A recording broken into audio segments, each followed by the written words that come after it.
ഏത് വഴിയാ? നിങ്ങൾ പോകുന്ന വഴി വന്നാ പോരെ? ഹായ് ഹായ്, സുഖമാണോ? ഓക്കെ. ഫോട്ടോ പറയാൻ ഫേസ്ബുക്ക് വേണോ? ചേച്ചിക്ക് ബോഡിങ് അതിന്റെ ആവശ്യമില്ല. എനിക്കല്ല, എല്ലാവർക്കും. ഞങ്ങളിനി വെറുതെ ഏത് ബാബ? ഒരാൾ പോയി. ഏറ്റവും വയസ്സുള്ള ആളുടെ പിങ്ക് മരിച്ചു കുറച്ച് നാളായി. ഇപ്പൊ എനിക്ക് 1 വയസ്സുള്ള കുട്ടി ഇവിടെ ഉണ്ട്. ബാക്കി 3 റെഡിയാ. ഒരു പൂച്ചയുണ്ട്. സംഭവിച്ചറിഞ്ഞോ? പറയട്ടെ.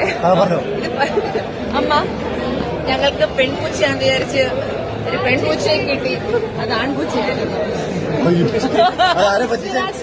സോറി സാർ, ആരെ പറ്റിച്ച? എന്റെ ഒരു ഫ്രണ്ട്, അവനെ ഇനി ഞാൻ നാണം കരുതുന്നില്ല. ഇത്രയും നാളെ ഞങ്ങൾ ലൂണ എന്നൊക്കെ പേരിട്ട്, പക്ഷെ ലൂണയായി പോയി.